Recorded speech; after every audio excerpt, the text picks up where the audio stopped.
अस्सलाम वालेकुम my YouTube family, welcome to my channel food and family vlogs. तो आज हम बनाएंगे चिकन और ये प्याज फ्राई करेंगे। प्याज फ्राई करने के बाद निकाल लिया मैंने, उसमें चिकन डाल दूंगी, नमक डाल दूंगी, इसको फ्राई कर लेंगे। ये जो प्याज फ्राई किया था उसको आधा निकाल लें। आप अदरक लहसुन डाल दें इसके अंदर। उसके बाद मैंने इसमें टमाटर डाल दिए, ताकि पानी भी डाल दिया ताकि ये छिलका भी उतर जाए इनका आराम से और ये नरम भी हो जाए, चिकन भी गल जाए। अब इसको हम थोड़ा सा दम पे दे देंगे ताकि ये गल जाए और सारा कुछ इसका छिलका उतर जाए। अब ये देखिए इसका छिलका उतार लिया मैंने और ये बनेगा कढ़ाई में रेसिपी बनेगी और तेज़ आंच पे बनेगी, ठीक है। अब ये देखिए मैंने छिलके उतार लिए हैं। तो जल्दी से चैनल को सब्सक्राइब भी कर लें, लाइक भी कर दें और शेयर भी कर दें। और ये देखिए मैंने छिलके उतार दिए हैं। आप इसको जो भी नाम कह सकते हैं, सिंपल चिकन कह सकते हैं, चिकन कढ़ाई कह सकते हैं, चिकन हांडी, जो भी चिकन मसाला भी कह सकते हैं। ये देखिए टमाटर मैंने पीस लिए चम्मच के साथ ही और ये बिल्कुल मसाला बन गया। कसूरी मेथी डाल दी मैंने, इसमें काली मिर्चें डाल दी,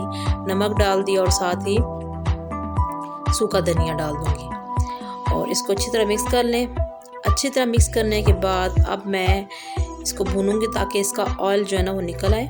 जब इसका ऑयल छोड़ दे तो फिर आपने इसमें दही ऐड करना है। अभी इसको सही तरह मिक्स कर लें, मसाले सारे मिक्स हो जाएं इसके अंदर। तो इसमें 2 टेबल स्पून हम दही ऐड कर देंगे। ये देखिए 1 2 टेबल स्पून दही ऐड कर दिया और इसको हल्की आंच पे आपने भूनना है क्योंकि दही फट ना जाए इस वजह से। उसके बाद जब भुन जाए तो फिर आपने पानी डाल देना है और ग्रेवी जितनी आपको पसंद होगी आपने उतनी रखनी है। इसको चपाती के साथ, नान के साथ, जिसके साथ आपका दिल करता है वो करें। और उसके बाद मैंने प्याज जो फ्राई किया था वो भी डाल दिया था, वो स्किप हो गया। आप सब मिर्चें डाल दी और थोड़ा सा पानी ऐड किया जितनी ग्रेवी आपको चाहिए।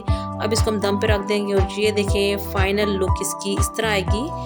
कोरमा भी कह सकते हैं आप इसको, ठीक है। अब सब्ज़ मिर्च डाल दी और दम दे दिया। तो उसके बाद ये फाइनल लुक है इसकी। आई होप आपको पसंद आएगी मेरी चिकन मसाला हांडी या चिकन हांडी, जो भी कह सकते हैं। Thanks for watching.